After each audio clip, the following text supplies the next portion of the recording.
Kilalanin si Pedro, isang masayahin at masipag na tao na laging inuuna ang iba. Ilang taon na ang nakalipas, tinulungan siya ng kanyang tiyo Juan sa panahon ng kagipitan. At simula noon, pakiramdam ni Pedro ay utang na loob niya ang lahat sa kanya. Ito ang utang na loob na nagbibigkis kay Pedro. Araw-araw, ginagawa ni Pedro ang lahat ng paraan para matulungan ang kanyang tiyuhin, mapa-errands, pagkukumpuni ng mga gamit sa bahay o pagluluto ng hapunan, laging nariyan si Pedro. Madalas siyang biruin ng mga kaibigan. Pamangkin ka ba o butler? Sa isang araw, nakatanggap si Pedro ng tawag tungkol sa isang pangarap na trabaho. Pero habang papalabas na siya, hiniling ng kanyang tiyo Juan na ayusin ang tumutulo na gripo. Nahati ang kanyang damdamin sa pagitan ng tungkulin at pangarap. Nagmadali si Pedro na ayusin ang gripo, ngunit nauwi siya sa pagiging basang-basa at late sa interview. Dumating siyang gusot-gusot at hinihingal. Ang interviewer, natatawa ngunit naunawaan, ay nagsabing, "Mukhang nagkaroon ka ng adventure." Nakita ng mga kaibigan ni Pedro ang kanyang mga paghihirap at nagpasya silang mag-intervene.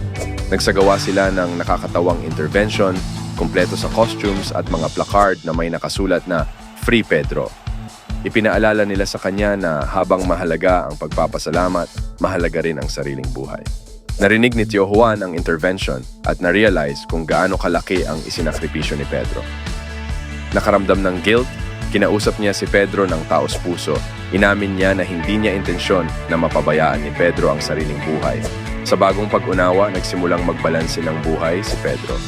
Tumutulong pa rin siya sa kanyang tiyuhin, pero ngayon, tinutupad din niya ang kanyang mga pangarap.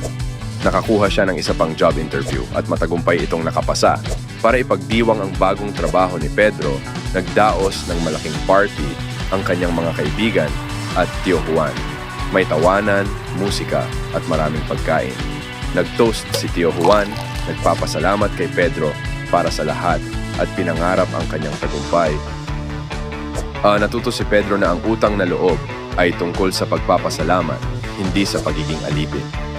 Mahalaga ang pagtulong sa mga tumulong sa iyo, pero mahalaga rin ang mabuhay ng sarili mong buhay at tuparin ang iyong mga pangarap. Salamat sa panonood ng kwento ni Pedro. Naranasan niyo na ba ang utang na loob? Ibahagi ang inyong mga kwento sa comments sa ibaba at huwag kalimutang mag-like, share at subscribe para sa mas marami pang nakakaantig at nakakatawang animated na kwento.